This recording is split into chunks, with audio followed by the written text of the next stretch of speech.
why Jake was there. Jake Harrow, the father of baby Emmanuel, was at the search site. Emmanuel's not found. He's standing around. He's not helping. But the answer to this question, significant in trying to peel back the layers of where we are in this investigation. I'm Vinnie Politan, lead anchor for Court TV. Thank you so much for joining us. Joining me, Al Wunsch III. Hola, Tangenistas. And of course, the radio legend, Jonesy. Greetings from Asbury Park, New Jersey. And this is the Tangent Podcast.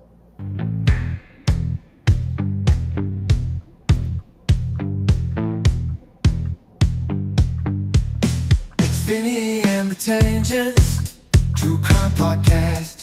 Vinnie has the blue eyes, Al cracks the jokes. Jonesy stays behind his shades, entertaining all the folks. It's Vinnie and the Tangent, true crime podcast. Load up all your comments, hit those super chats. Let's go smash that like button, so we can all have a blast. Vinnie, Al, and Jonesy on the job. They're the Sugar Hill gang of true crime. They're telling stories of days gone by. They take crime and turn into a good old time. It's Vinnie and the Tangent, true crime podcast. Welcome. It's Friday. It's the soundtrack of your Friday, the Tangent True Crime Podcast, as we get ready to dive into the latest in the Baby Emmanuel search, the Baby Emmanuel prosecution of his parents, Rebecca and Jake. This is a case that's to me. Prosecutors, if they really want to lock this down, need to find that child.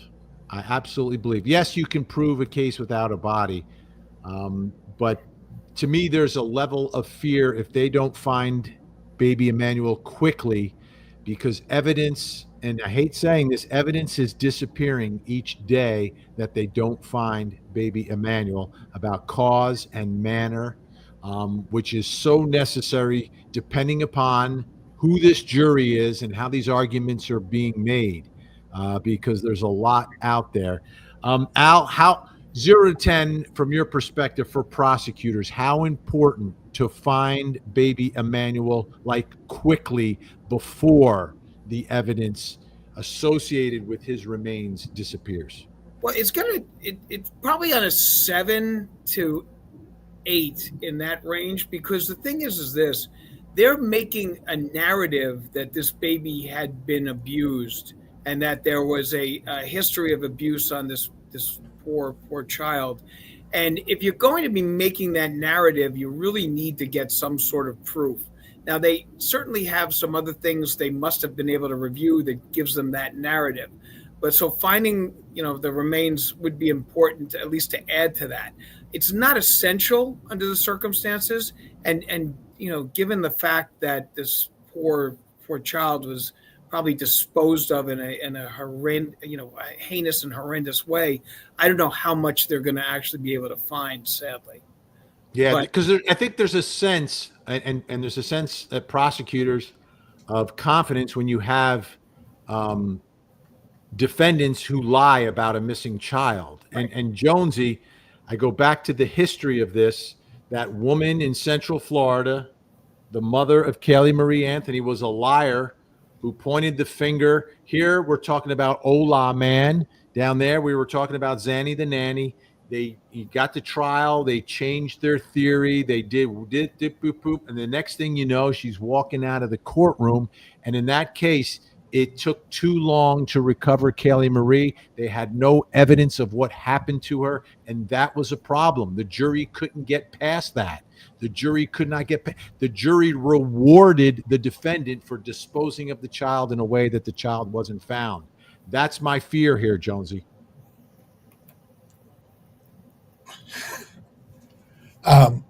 Well-founded fear, I might say. That the words, it's such a small child. such a small child means that the evidence dissipates that Yeah. more quickly. Going back to what what I had mentioned last week, I thought a body is important to be found Absolutely. for not just for the evidence that may decompose, but also because that sets in stone what actually happened. Right. It is and it isn't. I mean, see, I think it's more essential in a case where you could leave. When you've got an adult who can get up and move to another Yeah, place. but they're going with she's sticking to the Ola story. Well, of course she's sticking to the Ola story because she's obviously not that intelligent to begin with. So, and husband is not sticking to the Ola story. You don't think so? Absolutely not. Why would they be out doing a search in a certain area? Right, so I mean, we're calling this why Jake was there. Tell me why Jake was there. If he's not showing investigators where the baby is, if he's not actively participating in the search for this baby, but he is just there with detectives while everyone else is further in doing the actual search. Well, he could also be misleading them. They're searching through an area and not finding anything, right? You don't do that in that situation. That's not a very bright move. He's got an attorney. I'm sure his attorney's telling him that, whoever turns first gets the best deal. And this guy's already got one strike against him. So, California is pretty strict about the strike rule. And a situation with him, I mean, he's looking at going away forever with no chance of parole. And they're also, now questioning why he was out to even begin with, given the fact that the daughter that he abused is bedridden and has cerebral palsy. I mean, it's just a horrific, this man is just evil. Yeah, but here, he's nowhere near the people who are searching. He walked in a little bit. This is like as far as he goes. And if you look where the searchers are, they're much further in. And he's surrounded by detectives, obviously. It looks like there's some level of a conversation there, but it's not like, oh, no, go over here or go further in. He does not appear to be actively participating in the search. They can't put him in the area. All they can do is because if he's in the area, he could contaminate whatever they find.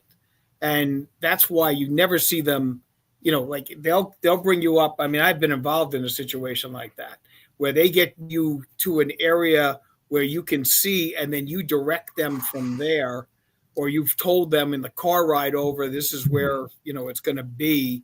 And then they go and you stand back.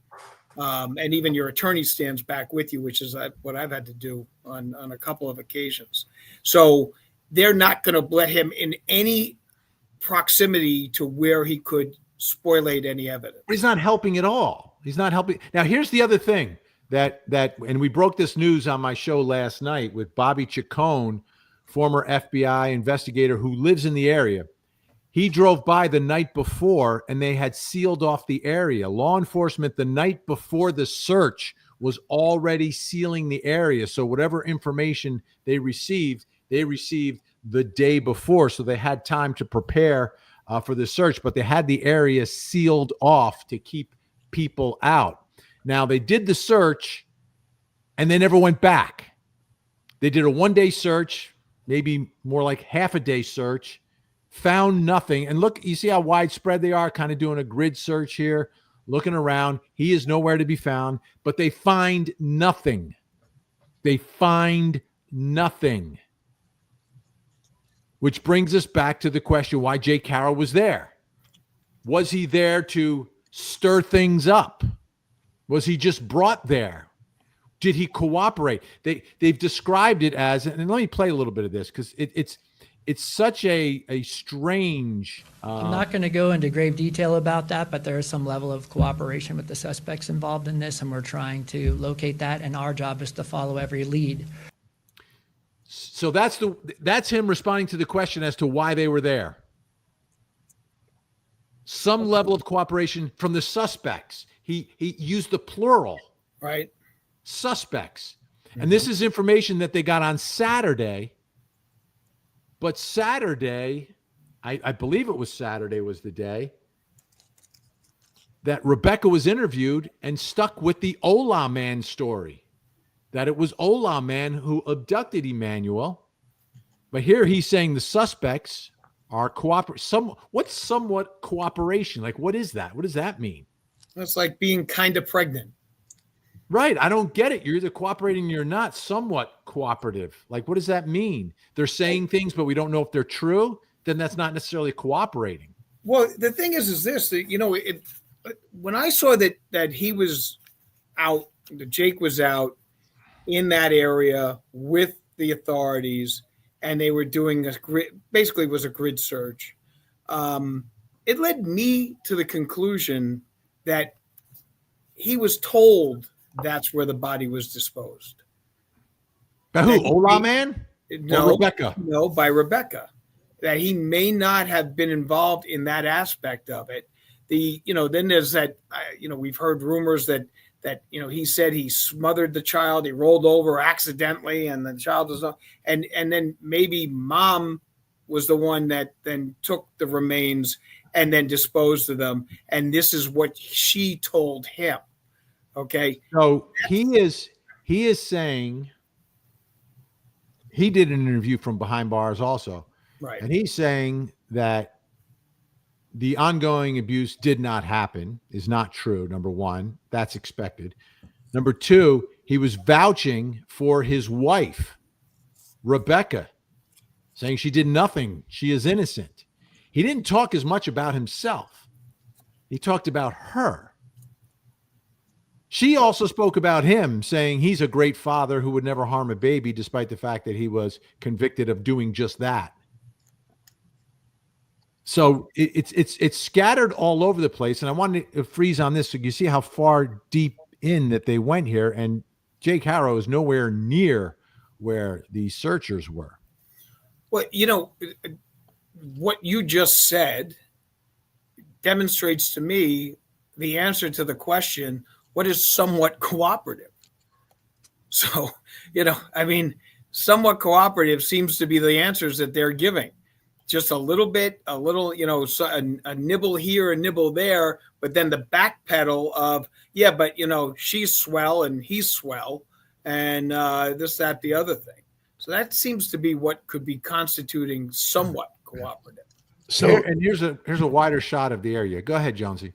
So if they are leading authorities to this area by being somewhat cooperative, and they're not blaming one another, I mean, my guess would be, if they're not admitting it, my guess would be they're saying, well, maybe this particular area would be where so-and-so would have done this. Ola man? Well, they wouldn't know where Ola man. So I was thinking they'd have to be saying one another. That would be Dunde a star man. Yeah. Because Ola man is, gone with the wind, This is, and see what the real problem is, right? Because they're at this point they're charged, so you're going to get no information, specific facts from prosecutors, and even said so at the press conference. You're going to hear it in court, and we'll read it in motion papers, etc. That's where we're going to get more of the facts of the case. But they didn't go back. Like, they did the search and then that was it. Like, you searched every possible place it could have been there. Like, you're not back there. So what does it mean? And if you listen to the way they described their knowledge of where Emanuel could be, it went all the way from we don't know where he is to we have a very good idea where he is to somewhat cooperation. It's like all over the map. And it was very difficult to follow because it did not make sense. We were getting contradictory statements from investigators and the DA, like contradicting each other about exactly what was going on. Now, if the suspects are somewhat cooperative, it's just Jake Harrow who was brought to the scene. Now, the other thing about the lawyer, and I was really hung up on the fact that he had representation, but then when they appeared in court, all of a sudden he didn't have a lawyer and there was a conflict with the public defender's office. Correct. So Vincent Hughes, who was the lawyer / DJ, just like another lawyer I know, I guess is not going to be in the case for the Red Rum trial because probably they couldn't come up with the money that is needed for something of that level. Mr. Green did not appear. So that changes things. So if they don't have representation, I believe that they were just taken there. I believe Jake was just taken there. Wouldn't authorities want them to have some sort of representation? I mean, I realize that you want to be able to take advantage of their not having representation, but by the same token, wouldn't authorities want them to have representation so that you can't give them representation? That's up to them to get it. But don't you want that ensures that everything's on the up and up and there's no question afterwards. That brings us to an important question here, because there's been a lot of talk about the alleged confession to an agent who was placed, a fake inmate who was placed inside the jail, who apparently, there's sources reporting to reporters that there was a confession by Jake. And then there was a complete denial by the DA. Again, another conflict. Confession, no, that's misinformation. So I think we have to look at both scenarios. Is that kosher to do that legally? Legally, yes. What? To have somebody planted in a prison who's not. Well, I think that's the issue. I think the problem may be, if in fact there was a confession, I believe the DA may be concerned that it was not lawfully obtained. So if you had admissible in court, so they did not want. They're not acknowledging that it exists. So if you had a lawyer at the time while this was done, wouldn't that be a violation? Because now you're speaking to the authorities. Yes, but you don't even need a lawyer. You're in custody. You are locked up before anyone working on behalf of law enforcement attempts to get information from you. They have to Mirandize you. Right. Now, you got to Mirandize, even if you're an undercover. You got to Mirandize them. Otherwise, that thing's not coming in. Right. But and that's provided that it is someone that they planted there, as opposed to a fellow prisoner that happens to be a snitch. Right. It's not. And the allegation of the reporting is that it was someone it was a Perkins operation, is what they call it, I guess, in California. Right. I don't know. That it was someone working as an agent of law enforcement placed in there for not a real inmate, but placed in there for the purpose of obtaining the information. And this is from someone who's in custody. A defendant is in custody, not free to go. He's in jail. You start questioning him or trying to elicit information, got to be Mirandized. There's a large amount of case law on that. And I just want to bring up from the standpoint of that, these so-called jailhouse snitches. This is how they caught the Manson family. Susan Atkins was in jail for an unrelated charge to the Red Rums that had occurred at the behest of Charlie Manson and by his followers, and was telling the story to two of her roommates, for lack of a better word, cellmates. And I think they call them cellies. They call them cellies. Celebrities, not celebrities at this point. Well, actually they were, because they got pretty famous as a result of this. And they were freaking out with this story and were compelled to tell prison officials as to what she had said. And then they followed up, and obviously then at that point they made arrests. So, I mean, that does happen a lot. The other thing that came to my mind with regards to bringing Jake to the scene, there was also a famous case, the United States Supreme Court case, where the police had the defendant in the back seat. The defendant was, sitting there, was not saying anything and everything else. And it was a rainy night, and it was a scary area.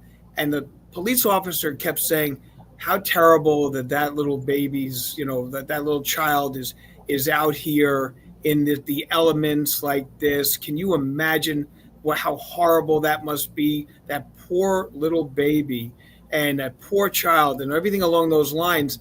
And then basically gave a guilt complex to the defendant, who then subsequently pointed out where they could find the body. And they were ruling as to whether or not that was a form of interrogation, right, that would have required them to not be able to use the statement pursuant to Miranda rights and everything along those lines. And, what they say, give me the ending. Cops are allowed to trick you. They're allowed to trick you. And so it was okay. So that was, but you're like, anytime you're in there though, that like you are walking a tightrope. Yes, absolutely. Between interrogation and trickster, because that guy was not free to leave. He was in custody. He was in the back of a police cruiser. Right. So is the cop just speaking out loud? He's not directly questioning him. That's what he was doing. Was that he was saying, obviously they psychological coercion. Right. They had two police officers in the front seat. He was in the back seat. Okay. And the plexiglass was in such a way that he could hear what was going on in the conversations. As boy, oh boy, how horrible for that little child to be out here in this weather with this rain. What's going to happen to that little child? Right. Blah, blah, blah. You're trying to save a life. So right. you get more aggressive. And I know law enforcement does this. They're not as worried about the case down the road. They're trying to save a life at that moment. So you can be a little more aggressive in that case. And luckily that stood up for them. In this case, I think the problem is if, in fact, they did do this operation and they got a confession that was either not true or not legally admissible, the other problem is if part of that confession led them to the site where the search was, the results of the search would not be admissible either. That's the fruit, Jonesy, of the poisonous tree. You don't want the fruit of the poisonous tree. It's not admissible.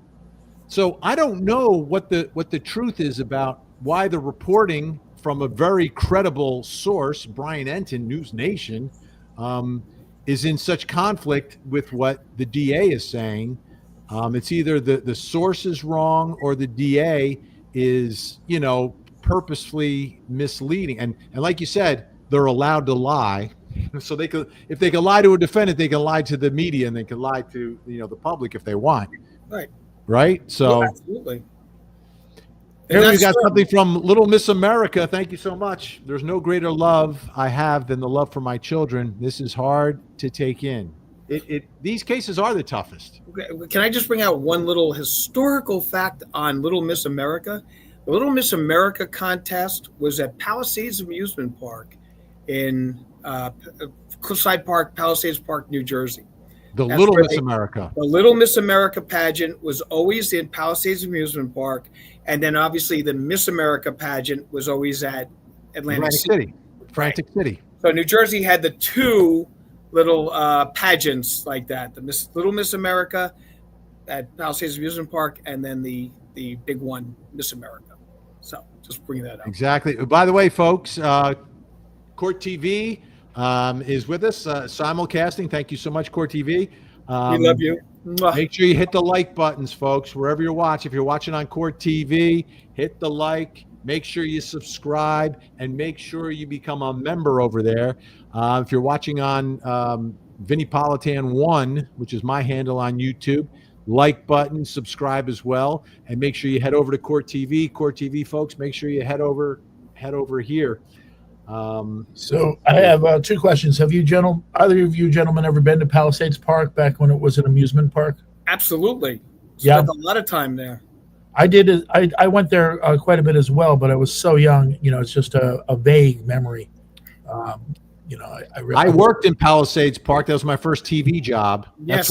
That's where I met Al. Yes, I worked at Palisades Park too, doing at Bartolomeo's. Quality is our finest ingredient. Yeah, Al was doing voiceovers. Yes. Hey, by the way, Ashley Bouchard, one of our mods. Al, what the heck is kind of pregnant? Kind of pregnant is just, Like- you know, it's like kind of dead. Well, that's just the expression that the guy used about, you know, kind of helping, you know, so it's kind of pregnant. Either you're And helping or you're not. Either you're pregnant or you're not. There's no such thing as kinda. There you go. Ashley Bouchard, the moderator for us over on Facebook, part of our incredible, unbelievable Mod Squad. We are the Mod Squad. Keeping order in the chat. The Mod Squad. The Mod Squad. Spotting trolls who attack. The Mod Squad. Oh, Gen X is ready and on the scene. Frankie Biggs making sure they're keeping it clean. And Jennifer Sube telling haters don't be so mean. And Ashley Bouchard on top of our Facebook screen. We are the Mod Squad, cleaning up the mess. The Mod Squad, the Mod Squad, simply the best. The Mod Squad, the Mod Squad.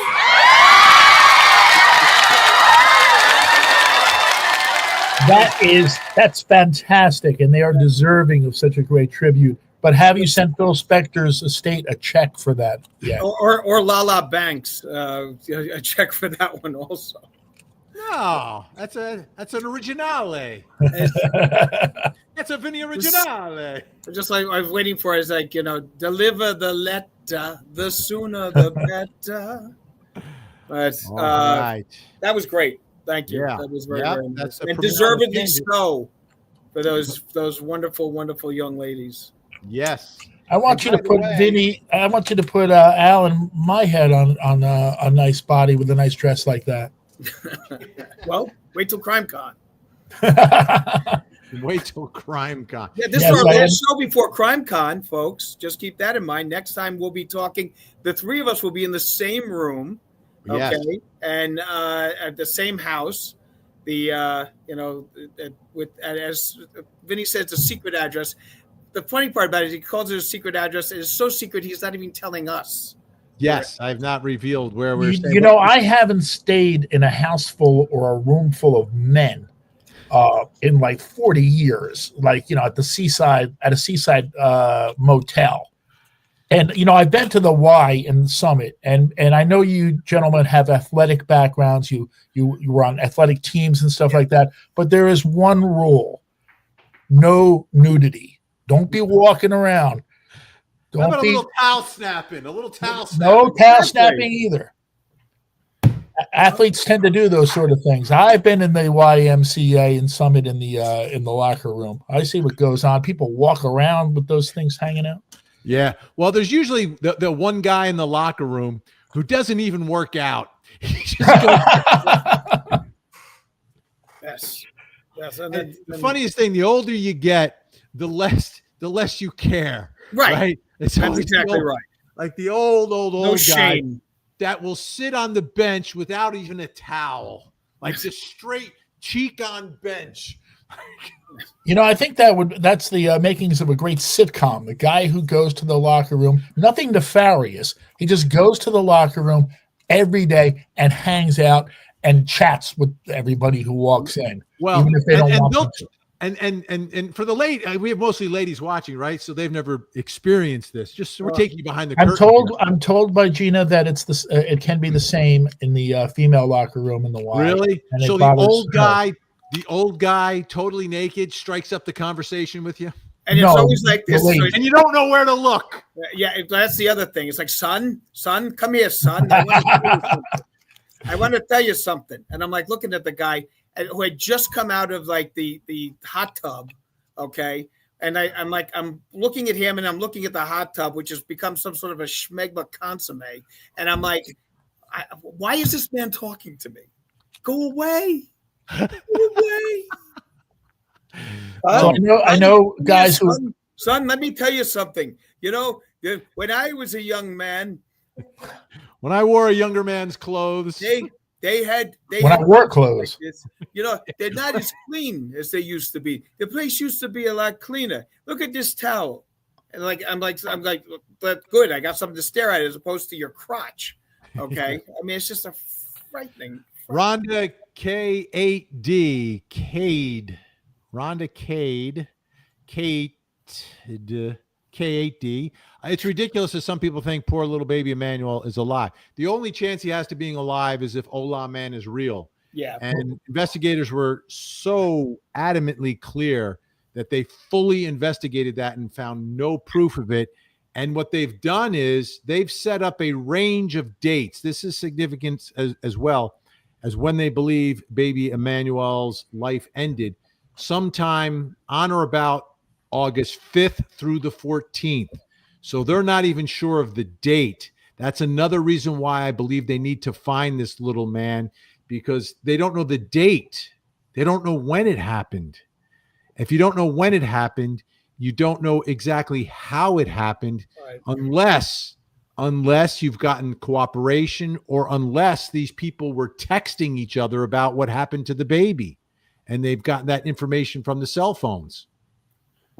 Can I just one point back on to the old man in the locker room? Then I was trying to divert everyone. I was trying to get everyone out of the locker room there. I knew if I cried hard enough, I could get us on a more less depressing topic. I'm having like Vietnam flashbacks here. The worst then is when they start coughing. Okay. Oh, And you just see the body contorted and coughing, and it's just, and things are moving that shouldn't be moving, and it's just I'm sorry. you mean it moved? Because it's jiggling and it's going up and down and this, that, the other. It's just, it is And we'll be live. We're going to be live a lot. There's going to be a lot of pop-up lives because we're basically staying in the real world crime con house, right? Yes, exactly right. It's about to get real out in Aurora. That's it will be Aurora. That's right. It will be a roaring at Aurora. Witness multi-chick, old men in the locker room cracking up, watching on the Court TV YouTube. Thank you so much. Witness, a multi-chick. So here's a great question from Stephanie V 2906. Vinny, how did they know he had been abused for a while without a body? That's an interesting point. I brought that up earlier. I said that, if they're going to want to slam the door on that aspect of it, they need an autopsy to find a body, or they can take a look at medical records. I don't think this baby went to a doctor, by the way. We don't know. We have no idea. We know the baby wasn't vaccinated. But we do know that they have come up with this, and you come up with a theory like that through something. They don't throw that out there unless they have at least something that can lead them to that point, because that's a very, very tricky thing to be saying. Because the fact that if the so-called I rolled over on him and smothered him, by accident, is the way they're going with regards to how this occurred. Then if they don't have anything that proves to the contrary, this may end up being a manslaughter case. And it'd be an involuntary manslaughter case, which would have a far less repercussions. Way less. You're talking slap on the wrist, imprisonment and things along those lines. I mean, you're definitely going to do time, but you're not going to be doing life without parole. Whereas they've come up and said definitively the child was abused. Right. So over the course of time. Now let's go back to Jake Harrow's first case with his first daughter. Evidence that he apparently was searching on his computer about broken ribs and babies.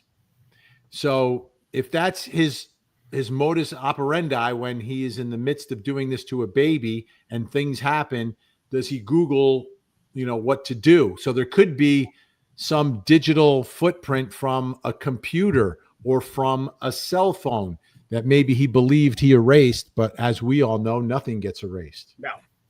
But that, but then could they say they know that? I mean, they suspect that if they read a search. All right. Well, now you're building a circumstantial case, Jonesy. Circumstantial. Right. Oh. I'm a victim of circumstance. Oh, I get it. So, like, if you wake up in the morning in the winter in New Jersey and there's snow on the ground, but there wasn't the night before when you went to sleep, you can assume that it had snowed. Right. Unless there's evidence, and a defense attorney would have to bring in evidence of one of those snow machines, which, by the way, when I first moved to Georgia, I was this close to purchasing one so we could have white Christmases. There's a machine that you take your hose and connect it to the hose, and then you can like cover your front yard with snow. Can we get one at the Tangent House, the Tangent Fun House? We might get snow there because it's September. Who knows? I mean, it's crazy out in Denver. Yes. Like, it was a few weeks ago, they had hail that was like this big. So, anything can happen. They also we do have a hot tub at the Real World House. Hot tub. I'm going to go to the hot tub. It looks like Jonesy's going live from the hot tub. It looks like, I've seen pictures of the place. I don't know. I know Al hasn't been given the address yet, but I've seen pictures of the place. And it looks like the kind of place that would have like wildlife that I am not used to seeing in the state of New Jersey. Like what? Like snakes.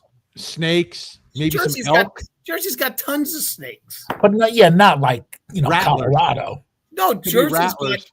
got rattlers. Jersey's got copperheads. They've got whatchamacallit? They have a ton of poisonous snakes. In fact, we've got 3 lakes. You're now bragging about New Jersey having poisonous snakes. We have 3 lakes that have the most poisonous snakes in the country.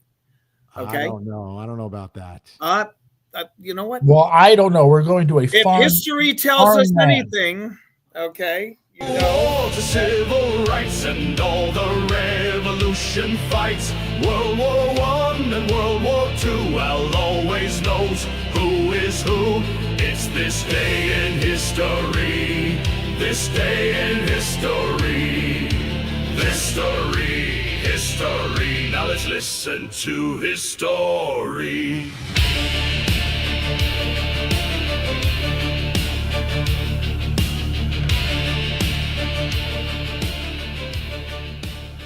Start off with happy birthday, Michael Jackson, who was born on this day in 1958. He would have been 68 years of age. Oh, how about that? Okay. A day of history in the Revolutionary War. As you know, 250th anniversary of our independence is rapidly approaching. 1776, as we discussed last week, Washington's retreat from Brooklyn to Manhattan was a success. Thank you to the Maryland 400 that sacrificed their lives to set the British off so that we were able to escape and fog. Had that not happened, we probably would still be part of England. Also in 1778, the Battle of Rhode Island, which is significant for the fact it's the first time that French and the United States forces, or the American forces, fought together at a battle against the British.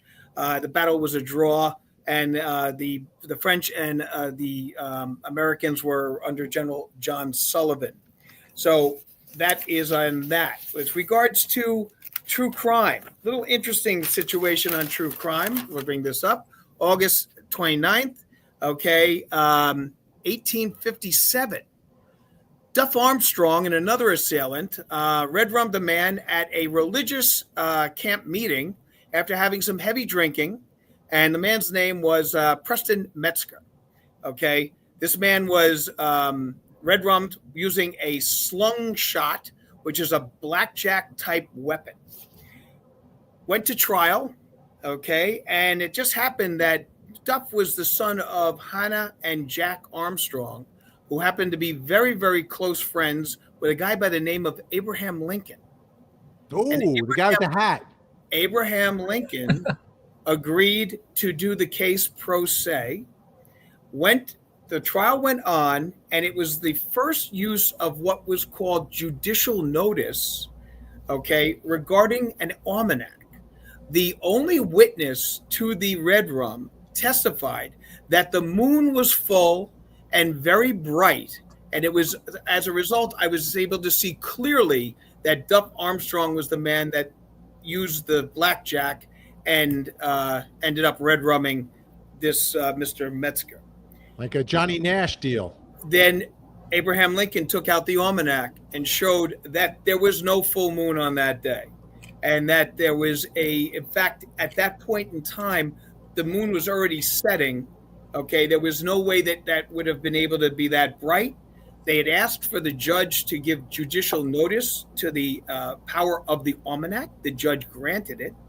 Years later, they claimed that Lincoln had whited out part of the thing and used a defective almanac, but that's not true because the almanac was checked by the prosecution and it was accurate.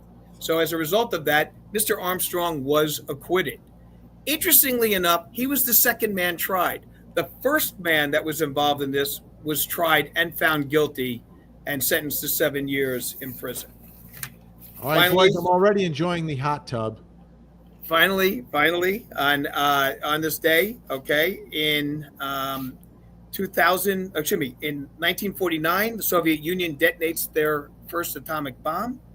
In 1966, the Beatles played their last live concert before a paying audience, Candlestick Park in San Francisco. They played 11 songs. They started off with a cover by Chuck Berry, Rock and Roll Music, and closed it with Little Richard's Long Tall Sally. They played two of my favorite songs that are rarely ever played on the radio, Babies in Black, and then If I Needed Anyone. It's wonderful songs from Rubber Soul and from one of the earlier Beatles albums. And finally, in 2005, Hurricane Katrina lands on the landfall in Louisiana, killing 1,400 lives and basically coming up to the greatest natural disaster in American history, which we are still feeling the remnants of that horrible, horrible situation 20 years later. That's it for the days in history. This day in history. Fantastic. By the way, here's a sneak peek at the hot tub. Oh, Jonesy, this is where you'll be broadcasting from. Oh, very nice. Indeed. All right, let me get there we go. I'm going to go here. So, will there be a lifeguard? Will there be a lifeguard at the hot tub? That's it's interesting. I wonder how cold it's going to get at night out there. That might be the best time to go in there when it's a little bit chilly, right? And if it's too chilly, we could go ice skating. What about shrinkage? Well, you had to push it to that level. He took it one step beyond. too far. One step beyond. Okay, so let's get back to business here. Let's take a listen to a little bit more from the press conference. Before the rest of the room here, we have to understand what you're dealing with is an experienced child abuser that is aware of a previous case, that is aware of evidentiary things that we are certainly concerned with. So we're going to take every step to not only work with any suspect or witness involved in this, because at the end of the day, we have to bring a case to Mike and they have to charge it, and we have to make sure that every single thing, no matter what is told to us or what we discover in terms of evidence, is the right thing and that we followed up extensively. All right, now let's listen to a little bit more because the next soundbite. Here we go. The filing in this case reflects our belief that Baby Emmanuel was abused, victim of child abuse over time, and that eventually, because of that abuse, he succumbed to those injuries. That's what we believe. So, do you think? And So, I was wondering how you could charge both, right? In a red rum case for a 7-month-old baby, because it doesn't take two grown adults to do that. And I couldn't imagine a scenario where mom and dad would gang up on and simultaneously engage in conduct that would end the life of a little baby, right? To me, that was insane. Usually it's one's responsible. The other one may cover it up, may lie for them, may take part after the fact. Accessory. Yeah, like an accessory. But these are not premeditated cases, right? So he's not alleging premeditation. He's alleging a course of conduct, but it's not a single action. So I think he's looking at the combination of the two. Would it be enough, Al, if the abuse was at the hands of one and the other permitted it knowingly? Could they both be charged with the red rum? Are you following me? So like Yeah, I am following you. one is So- physically doing it, the other one knows about it and permits it to continue, does nothing to stop it. Would they then become as guilty? Well, there's certainly going to be guilt there, whether or not that constitutes. Because they're both charged with the same thing. They're both charged with the same thing right now, but that's not uncommon. You're always going to charge high and then work your way down. So that's not uncommon. And then under these circumstances, as of right now, they don't know where things are going. Like I said, who gets to the door, the courthouse door first and says, "Listen, I can help," to gets the better deal. But under those circumstances, you are an accessory. If you are an accessory, then you can be charged. It's no different than driving the getaway vehicle. You're still part of the action. So as far as I'm concerned, you can get them both for the higher charges. Even if only one is actually doing it. What? Then if you go into a bank and then you with a weapon and you end up, shooting someone, okay, the getaway driver is in the same boat you're in. Okay, you're going to have that same charge against you, regardless of the fact that I never stepped in the bank. How could I be responsible for this? Yeah. All right. I want to show folks some of the things from CrimeCon. Oh, Come by the tangent on Creator Row, our space. We've got these great evidence bags. and we're going to be unleashing our business cards for the first time. Our official business cards. Official business cards, which are suitable for autographing. I don't know who you'd want to get an autograph from, but somebody there might be you'd want to get an autograph, and you can put it on the back. Look at that. Would you look at that? We also, where do I have them? All right, talk amongst yourselves. I'll be back in one moment. There's one more item I need to show everybody. I'll be right back. I can say that I'm having trouble getting permission for the kissing booth. Okay, for some reason they're giving me a hard time on that, but I'm waiting for the go ahead on the turn down and/or tuck-in service that I had offered for our fans. So we're waiting to hear on that. I'm hoping, Jonesy, to get a permission within the next day or so. Well, you're going to have to take care of that because I'm not a very good bed maker. No, it's turned down. You don't have to make the bed. Well, don't you have to make the sheets nice when you say tuck in service? You turn it down and you put like little chocolates or mints on the pillow. Ah, Very simple. like one of them fancy hotels. Yeah, well, We're also going to have friendship bracelets. Ashley Bouchard, our mod, made a whole bunch of them. This is the Historic Al one. Oh, Historic Al. We've got a whole bunch of. I mean, they're as just opposed to the hysteric owl. Oh, this is very popular. This is very popular with the young set. This is the red rum. Oh, nice. Red rum. Collect Red them rum. all. Yeah. So, I mean, this is just the tip of the iceberg. Let me see. I got to get another one here. Let me find another one. What does this one say? This one. This is a long one. A lot of fun at weddings and bar mitzvahs. That was the one that's actually takes two wrists. Yes. We've got, of course, the Tangenistas. Ah, Very nice. And we've also got some allegedlys here. These allegedlys are fantastic. And speaking of allegedlys, by the way, for those of you who don't know, we do have some a true crime merchandise available in the Vinnie Originale shop. And a hoodie, a beach towel, and a mug. A new design from Vinnie is better than a drug. True crime merch, you know he did it. True crime merch, mark the exhibit. True crime merch, we hate Casey. True crime merch from Vinnie originally.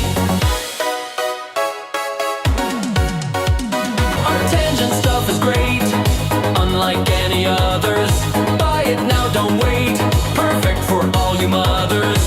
True crime merch, allegedly. True crime merch, stepped on a bee. True crime merch, it's not free. True crime merch from Vinnie originally. There you go. It's available. Wow, there's no shoehorning on rhymes in that song. What? Uh, Stepped on a bee. Do you know what Stepped that's on a- from? from? No. That's from the Johnny Depp trial. That was a major moment of Amber Heard's testimony. Stepped on a bee. Veronica, will you girls brush each other's hair after the hot tub? Or Verica, 815. Thank you, Verica. Yeah, I brush my hair 1,000 times every night before I go to bed, just like Marsha Brady. And we're going to braid. Sherry Ring praying for snow here in Florida. It gets a crisp 80 degrees on Christmas. Also praying baby Haro is found soon. Daddy needs to come clean. So I lived in Florida, and I thought it was amazing, the Christmas lights down there, because up north, you got to fight the elements. You know, you got to find a day where it's not windy and snowing. Down in Florida, amazing. And then in our neighborhood, someone had one of those snow machines, and it was melting very quickly, but it was still so it was falling out of the sky. We got pictures in the snow down in Florida. They have that, the whatchamacallit, the Harry Potter thing. They've got the snow coming out. At Disney? Yeah. Is it Disney or is that the other one? One of those. I don't know. So I was in Florida during Christmas time once, and I did see an exorbitant amount of lights on like palm trees and stuff like that. Yes. But it's still to me, being a New Jersey guy, it just didn't seem right. It seemed out of place. I couldn't get used to it. You know, I don't want it to be cold, but it's supposed to be cold. Yeah. I prefer the Universal. warm Christmas. Universal is a place where I saw the snow It coming. was Universal? Okay. I like the warm Christmases. I could get used to it. I mean, I don't like the winters. Very, very used to it. This is Teen and Tiny. Not Tiny Tim, but Teen and Tiny. Oh, that music, horrible. You know, we get some comments about that, and you know, people on Facebook, I do answer the comments, and I do write back to y'all. And the comments on the music is, folks, enjoy. Okay. Sure. It's pretty fly for some white guys. Okay. That's the way you got to look at it. And that it is fun. It's boppy. And the problem that you have is because it probably stays in your brain. It's like an earworm that will go forever and forever. And you know what? That's the way we designed it. Yeah. Okay. The jingle. We want to be annoying at all times of the day and the night. All right, let's get back to the press conference. Here we go. Indication or what we wanted out of the case was prison. We believed it was a prison case and that Jake Harrow should have gone to prison. Jake Harrow pled straight up to the court, which sometimes reporters get this wrong. Not at Court TV. And you call it a plea bargain. Judges are not allowed to plea bargain. Defendants can plea bargain with the prosecutor, but when a defendant pleads up to the court, they plead to everything that they've been charged with, and they're essentially throwing themselves on the mercy of the court. In this case, a judge here in Riverside County, happened to have been a visiting judge from San Bernardino County, gave Mr. Harrow a suspended sentence, which means, if I can translate for you what that is, it means that instead of sending him to prison, he chose to give him probation and suspend prison time sort of over his head. Let me ask you, Jonesy, do you think he has a good voice for radio, this district attorney? Not necessarily. I didn't really, nothing stood out to me. Okay. Sometimes I'll hear a voice, and I come from the old school when they had voices, man. And that Right. changed The over the big years. yelling voice. Maybe And he's more I think of a podcast voice or something. I think he speaks very well.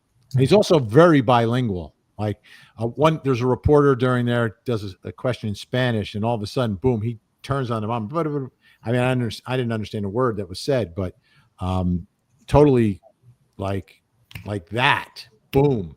But I think I thought he would be great to kind of do voiceovers for our podcast. You know, after this case, maybe we'll ask him to do a few lines, a couple liners. Meaning that if he violated his probation, he would then go to prison. My prosecutor in the courtroom objected to that and said on the record, we object. We think it's a prison case. You should send him to prison. And the judge decided, as is the judge's right to do in that case, he decided that Mr. Harrow deserved an extra break and gave him probation and basically 180 days of work release, which ends up being like community service. So maybe more of a newscaster, a radio newscaster than a DJ. I think that's where I am on him. All right, so let's go with what he's saying here, Al. Yes. As opposed to how he's saying it. He basically pled to the charges, right? He pled to whatever he was charged with. He said, "I did it. Yep. I'm guilty," and it was in the judge's hands. So the judge had complete discretion in how to sentence him. Prosecutors wanted prison. The judge did not do that. They could have appealed that, and they didn't. That's the interesting thing. You could appeal a sentence. You could appeal a sentence. You can't make a sentence more stringent. No, what can happen is Only this. an illegal If sentence. you said an illegal sentence. It has to be an if they illegal said- sentence. It wasn't if they illegal. said it was an illegal sentence, that based on what he was, what he pled guilty to, that it was not within the realm of what should have been permissible under the state sentencing guidelines. So I'm not sure, okay, but that could have been appealed if the judge's sentence was illegal. Apparently, it was not illegal, so the judge was perfectly within its power to do what the judge did under those circumstances. Before anyone is sentenced, they get a sentencing report, and a sentencing report will make recommendations as to what, and we don't know what that recommendation was, but the sentencing report, which is probation, will interview, and then they will come up with what they believe is the proper sentence under whether the person would be amenable to probation or things along those lines. So the sentence, I find it very odd that a district attorney would be basically going after a judge under these circumstances. It also seems a little political in that he takes time to point out that the judge was from another county. Well, of course he did that, because if the judge was from the same county, he wouldn't be doing this. Right. So that's the out he's got on that situation. So here's the problem. That's very odd. You don't see that. They usually say, listen, you know what? Chips fall where they may. Judge had a sentencing guideline, and the judge felt that this was okay. We were against it, but the sentence was proper under the guidelines that were before this judge at that time. That's what you say. You don't say that judge got it wrong. No, you say the judge got it wrong. Well, he did So say. is he an appointed district attorney, or is he an elected? I think they're elected in California. Yeah. Well, there you go. Yeah. Well, but here's the problem. This is different than child cruelty was the charge, but it's not a child. It's a baby. It's a 10-week-old baby.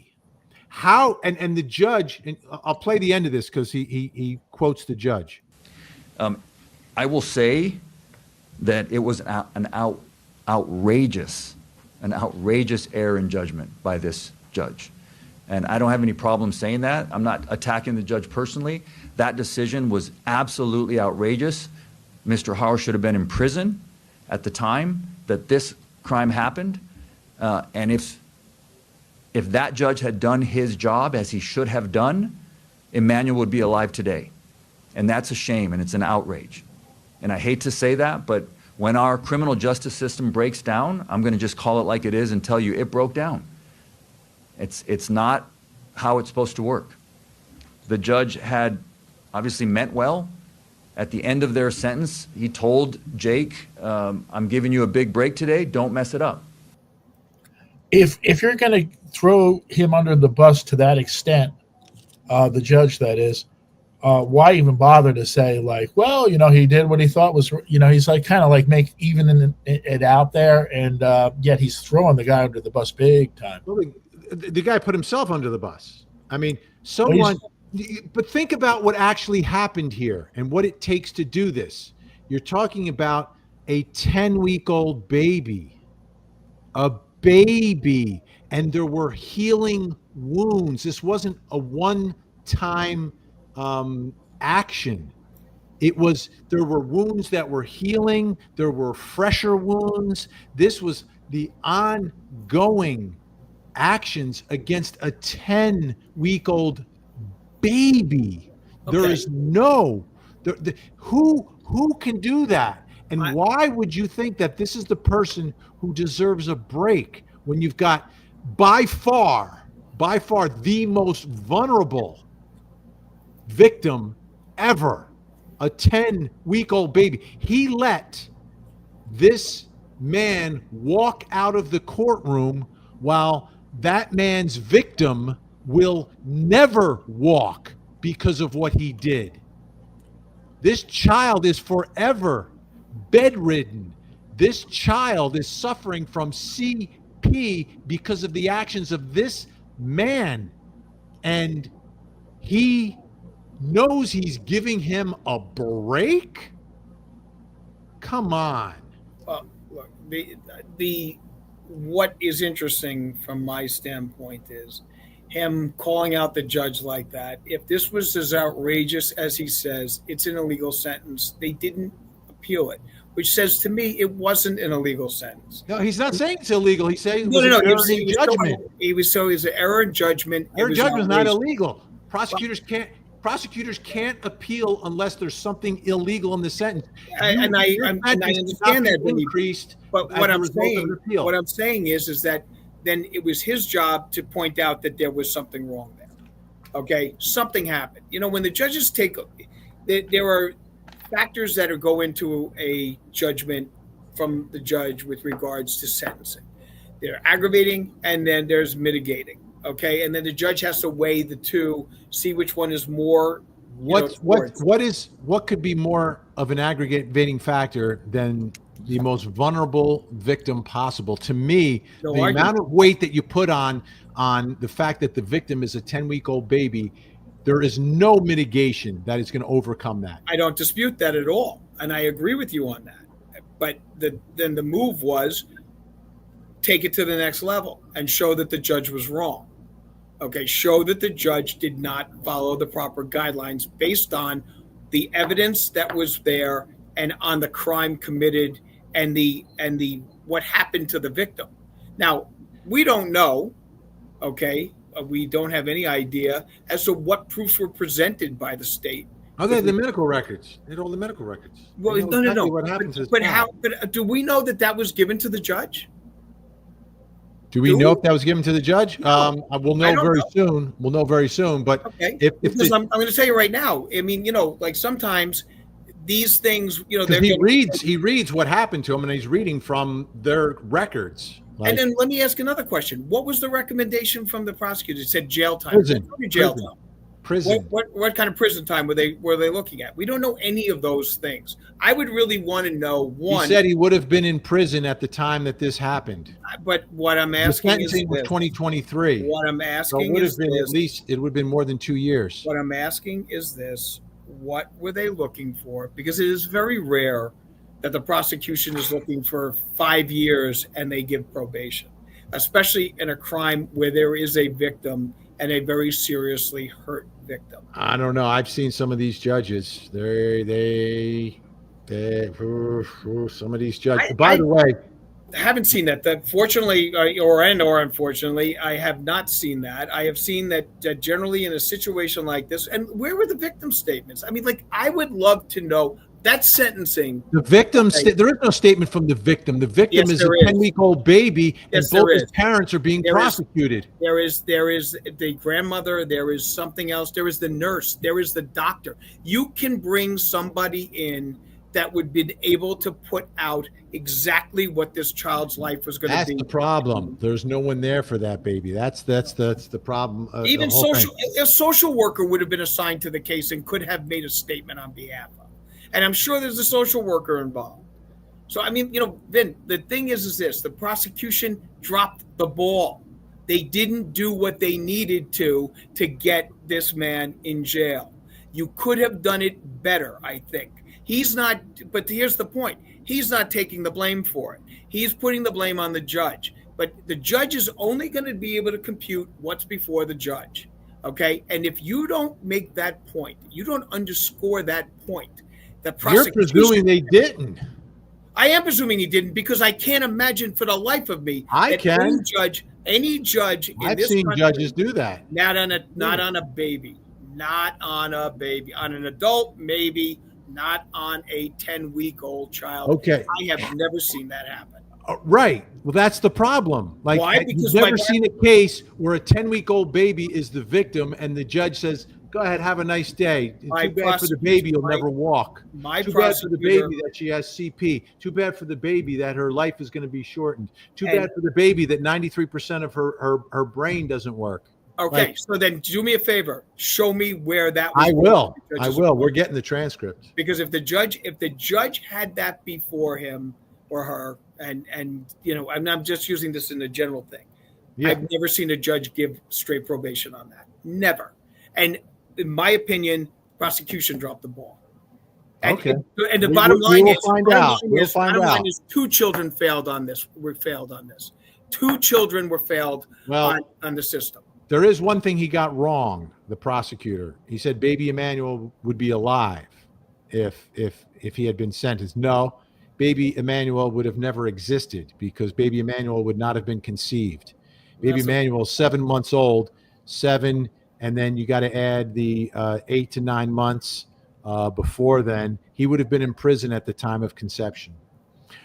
Vinny, I like Oompa Loompas, but that bee we hate looks like the one in the song. Kind of makes me sad for them that she's painted like they are. Indeed. What? Indeed. The Oompa Loompas. Okay. Well, as I said, I would like to- Joywag, that judge has blood on his hands. look, once again, okay, I want to see what was put before that judge before he was sentenced. And you know what? And you rarely ever have a guy go up there and plead guilty and they sentence him at the same time, unless it is a disorderly person's offense. Not something as serious as that. There had to have been stuff done that would have been in front of the judge. And if the judge had that information in front of him, shame on that judge. No argument with you on that, Vinny. But somebody has to give it to the judge. The judge doesn't do his own findings. He doesn't, I mean, in a sense, he put together his own evidence. He takes the evidence that's put in front of him, and then he works from there. Okay? This is where I say maybe the prosecution dropped the ball. Funky Monkey. I want to know why they needed a visiting judge. Don't they do that only if there's no judge in the county that can hear that matter? The counties are right next to one another. They help each other all the time. My guess is they may have had a shortfall, maybe a retirement or something, and they brought someone in for a short amount of time to come in. I don't think there's much more to it. It probably was not a special. It wasn't a special judge for that case. It was. I think it's probably just a judge who was sitting in that county for a little while. Then when that's relatively common. Very common. Very common. It happens all the time. I mean, they trade. The judges are temporarily assigned a lot of times based on need. And if there's a shortfall with regards to the number of judges, you can't have the criminal court is one of those courts that has to keep going at all times because people are entitled to speedy trial. So you will have judges be brought in sometimes from other counties to help out if there's a backlog. Okay, there's a little more to the story coming to us from our common sense investigator, Al. He's going after the judge because his office messed up after 24-25 by not asking other judges for Jake to be put in prison due to a probation violation. So he had another arrest and another charge, and the probation violation kept getting put off. I've got to research the reasons for the delay in the putting off the violation of probation, but that is a valid point there. Like if you've got someone who is violating probation, then you've got to jump in as the prosecution and get them locked up. That's what we And the bottom line is like I said, the prosecution dropped the ball. Well, I don't know if they dropped the initial. There's no way the initial sentence for someone whose victim is a 10-week-old baby who has permanent life-altering damage is probation. To me, is outrageous. Let's see the case they presented. Outrageous. I'm getting the transcript. Don't worry, I'm getting the transcript. And I will be more than happy to read through all of it. I'm getting the transcript. Don't worry, I'm getting the transcript. Well, I have it for the hot tub, Vinny. Well, I have it for the We'll read the transcript in the hot tub. Ooh. Librarian roles. Librarian to the Stars with a super sticker, and Librarian to the Stars has a rose for you, Jonesy. Oh, very nice. Very, very nice. There we go. All right. I think Love is we're a all rose. caught up. How do you know it's for me? A little birdie told me. Glenda Mezzacapo. My heart is broken for Emanuel. Hope they recover him soon. I hope they recover him so he can rest in peace, and I hope they recover him so he can get justice delivered and he doesn't end up like Kaylee Marie Anthony without even justice. So we shall see on that. All right, we are quickly running out of time here, gentlemen. Yeah, unfortunately, that's the nature of the beast. We have a finite amount of time on these Fridays because I've got to get ready for my show, 8 to 10 tonight on Court TV, your front row seat to justice. And I wanted to remind you next week, beginning Thursday, Friday, Saturday, you're going to see a lot of us popping up live. So make sure you have your devices with you. We'll have our devices and we'll be going live as long as we can get a signal. There's no internet at the hotel. There's no Wi-Fi. There's no Wi-Fi. No. Are you kidding? How is that No. humanly possible? There's no Wi-Fi. What are we staying at the Overlook Hotel with the Shining people? There's no Wi-Fi now. We're gonna have to use our cell signals, so our cellular signals. But when we get back to the real world CrimeCon house, we will have Wi-Fi. Well, there you go, folks. Yeah. So anyway, folks, you can find me every night, 2 hours of live true crime on television. On Court TV, 8 to 9 is Closing Arguments with Vinnie Politan. 9 to 10, Vinnie Politan Investigates. Tonight, 8 o'clock, the Donna Adelson trial. Ashley Bouchard posting in the chats. I saw that it looks like Donna Adelson may be taking the stand this afternoon. So you will see and hear the biggest moments from her testimony. 9 o'clock, we've got the body camera video from the Idaho students case in. We're going to go through that piece by piece tonight with some analysis as the first responders showing up to the scene of that absolutely horrific crime. Jonesy or Al, where can folks find you? Okay, well, tonight, folks, I will be up at West Point for the opening of the Army football season. Okay. Also, it is the opening of Don Bosco football, who's playing out in Melissa, Texas, the first New Jersey school to ever play in Texas, which is going to be exciting. I'll be watching that at the Officers Club. So if you're in West Point, just tell them you know me, and they'll leave you into the Officers Club, and you can hang out with me and watch the Army game and the Don Bosco game. Now, Monday night, I'm usually on Court TV with Vinny, or Closing Arguments from 8 to 9, but we're not on this Monday because of Labor Day. So happy Labor Day, everybody. Enjoy the day off and get ready for the nutsy crime con that is going to be going on with regards to us. And if you are going to crime con, please stop by and say hi. And So I'm Yes. going to have to bring a tripod if we do a hot tub show to hold the camera. well, then, you know what? That was my stage name when I was a male dancer, is Rex the Human Tripod. Oh, hey, oh, But, whoa, slow Hasta la down. vista, Las Tanginistas. The hot tub isn't that large. All right, Jonesy, where can folks find the radio legend? Well, you can find the airtimes, the frequencies, the archives, the streams. It's all at glennjones.net. Glenn with one N, like mommy intended it to be. Fantastic. And again, I'll see you tonight live 8 o'clock on Court TV. Thank you so much for watching, everyone. And say goodnight, Jonesy. Good night, Jonesy.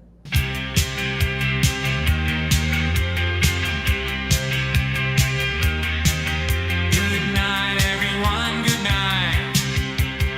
Thank you for all your support. We are the Tangent True Crime Podcast.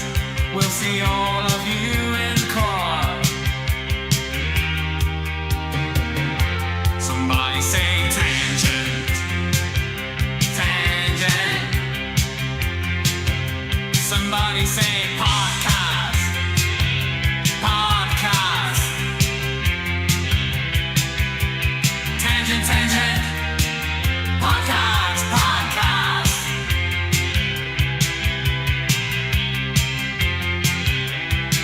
This is the Tangent Podcast. Good night, everyone. Good night. Thank you for all your support. We are the Tangent True Crime Podcast. We'll see all of you in court. Somebody say tangent.